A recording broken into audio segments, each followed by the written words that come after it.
શું નામ તમારું? મારું નામ પરબતભાઈ ભવનભાઈ આહિર. અમો મારા ધર્મપત્ની શ્રી સીતાબેન પરબતભાઈ હુંબલ અમો આજે કમલમે રાજીનામું દેવા પહોંચ્યા છીએ. અને રાજીનામું દેવાનું કારણ એક જ છે કે મોરબી મહાપાલિકાની અંદર અમે વોર્ડ નંબર 2માં તાજા ચૂંટાયેલા છીએ, સદસ્ય છીએ. પરંતુ મોરબીની અંદર કોઈ પણને ફોન કરીએ, પદાધિકારીને કરીએ તો ભલે ને અધિકારીને કરીએ તો ભલે, કોઈ ફોન ઉપાડતું નથી. અમારો આખો વિસ્તાર એકદમ પછાત છે. ત્યાં એસટી, એસસી અને ઓબીસી જ રહીએ છે. એટલે તે વિસ્તારનું કોઈ પણ પ્રકારનું આજે પણ 150 રોડમાંથી એક પણ રોડ બન્યો નથી. ફક્ત એક મેઇન રોડ બન્યો છે.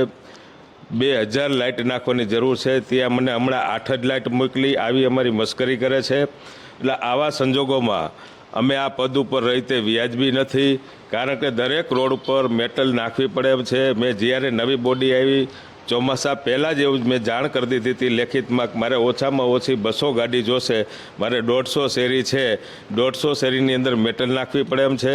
સત્વરા સમાજની 15 વાડીઓ છે, ત્યાં પણ ક્યાંય હલાય એવું નથી, લાઇટું નથી, થાંભલા નથી, રોડ નથી, કોઈ વસ્તુ ન હોય તો મેં રજૂઆત કરેલ, પણ આજ સુધી કોઈ પણ જાતની રાહત આપેલ નથી, કોઈ પણ જાતના કોઈ કામ શરૂ કરેલ નથી.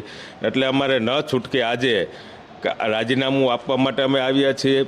જે રોડ ખાતું સંભાળે છે નીરવભાઈ કરીને કોક છે નગરપાલિકામાં, એ પણ ફોન ઉપાડતા નથી. અને કોઈ પણ ગમે તેને ફોન કરીએ તો કોઈ ફોન ન ઉપાડે, કોઈ કામ ન કરે. એટલે અમે કંટાળી અને આજે ભાજપના સભ્યો હોવા છતાં અમે રાજીનામું આપીએ છીએ. અને આ રાજીનામું તમે જોઈ શકો છો.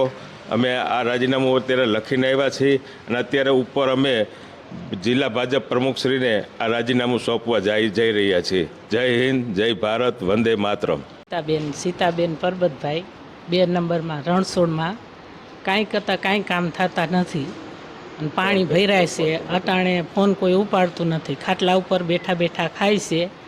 અને અમે દરેક મિટિંગમાં બધાને લખીને દીધું છે.